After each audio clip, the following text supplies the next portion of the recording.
On se retrouve dans le garage d'un ami avec une camionnette, un camion Chevrolet Silverado, c'est un 2017, un moteur 5,3 litres qui a des ratés à froid. Et on a deux codes défauts. On a un code défaut donc moteur, hein, donc un P0300, donc ce sont des misfires, des ratés d'allumage. Donc 300 parce que les ratés sont sur plusieurs cylindres. Et on ne détecte pas quel cylindre en particulier fait des ratés, c'est logique ici. Et on a un P050D, un ralenti saccadé, démarrage à froid. C'est le symptôme d'ailleurs du propriétaire du véhicule. Alors on a fait une inspection visuelle du véhicule, on a vérifié tous les niveaux, tout est correct.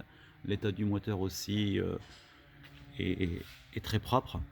Donc rien de particulier sur le contrôle visuel. On a ici un ralenti saccadé, donc démarrage à froid avec un voyant 1000 allumé.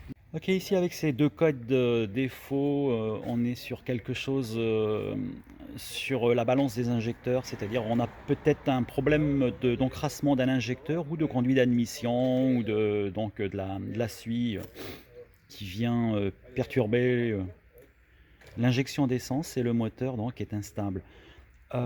Pour ça, on peut. Donc, il y a d'autres paramètres qui peuvent aussi provoquer ces deux codes-là, mais vu, vu ce qu'on observe sur le moteur, on suspecte plutôt un encrassement ou un souci au niveau de l'injection d'essence, donc des injecteurs. Et donc, c'est pour ça qu'on va avoir un misfire donc random, c'est-à-dire sur des cylindres aléatoires, parce que on ne détermine pas, c'est jamais le même cylindre qui va être en raté. Et en démarrage à froid, ralenti saccadé. Donc par rapport à une injection, une mauvaise pulvérisation de l'essence ou un encrassement des conduits d'admission. Alors on peut utiliser dans le garage, on a un dispositif qui va permettre de nettoyer le système de la canalisation d'essence. C'est intéressant comme outil. Et aussi pour le conduit d'admission. On peut essayer avec l'appareil de diagnostic, mais je vais aller dans les menus parce que c'est pas toujours disponible, d'aller dans les tests possibles à faire avec la machine et pour faire un essai de balance des injecteurs. Le principe c'est de couper les injecteurs et de vérifier la chute de régime sur chaque injecteur et on peut déterminer si le rendement entre guillemets de chaque injecteur. C'est ce qu'on va essayer de faire.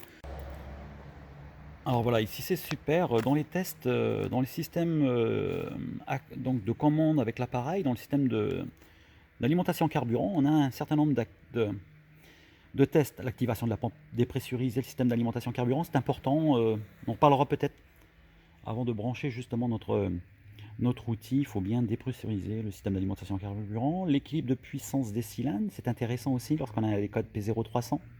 Donc la correction de mélange aussi, mais c'est pas nécessaire pour nous aujourd'hui. La pression dans la rampe, donc il peut y avoir un souci, mais on verra.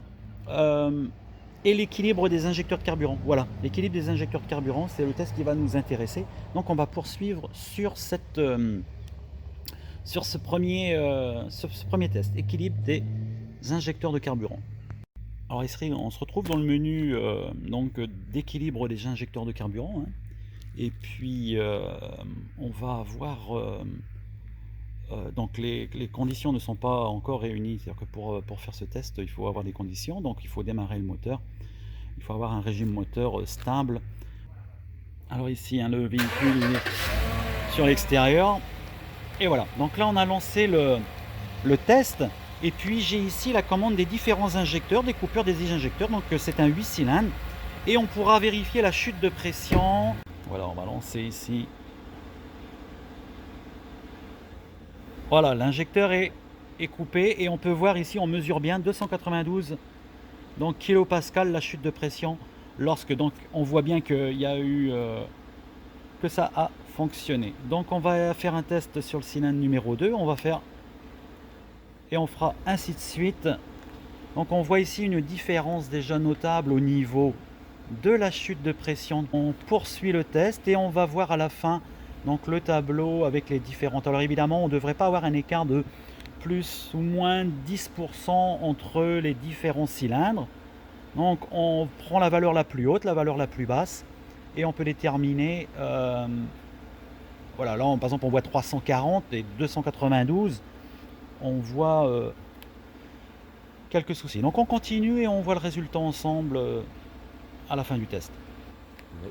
Ah bah oui. Ok, c'est intéressant, on a fait ici, alors si vous regardez le numéro 8, ici on a 238, donc, et on a un 367 ici par exemple au plus haut.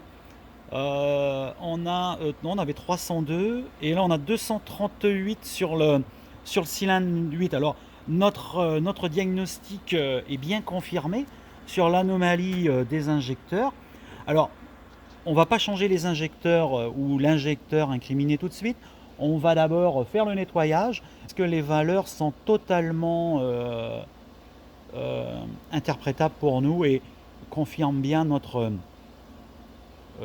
ce qu'on imaginait par rapport aux symptômes du moteur. L'outil ici qui nous permet de nettoyer le système d'alimentation d'essence. Donc on va remplir cette bouteille ici d'un produit spécifique. On va brancher l'air comprimé de l'atelier, on va régler la pression normale, la pression d'essence. On va mettre 1 ou 2 livres en dessous la pression normale. On va ajuster pendant l'essai et on va venir brancher cette bouteille, donc le conduit ici, on va débrancher l'arrivée d'essence et on va se brancher là. On a coupé l'alimentation de la pompe, on a fait tourner le moteur, on a vidé la pression dans le circuit, on va mettre du chiffon, il faut faire attention. On prend toutes les sécurités, toutes les précautions nécessaires lorsqu'on travaille sur un système essence. Et on va venir ici faire fonctionner le moteur, non plus avec l'essence du réservoir, mais avec le produit contenu dans cette bouteille qui va permettre un nettoyage qui va rendre les injecteurs normalement en bon état de fonctionnement. Ça vaut le coup d'essayer avant de remplacer les injecteurs. C'est une opération courante. Ça prend plusieurs minutes, on accélère un peu le moteur, on voit ça aux alentours de 1000 tours. Donc on sent à l'échappement, l'odeur est différente. Donc on va consommer notre produit et on rebranche en espérant que le travail du nettoyage des injecteurs soit suffisant pour rectifier le problème du moteur. Mais c'est une bonne chose à faire avant d'entamer la vérification des injecteurs.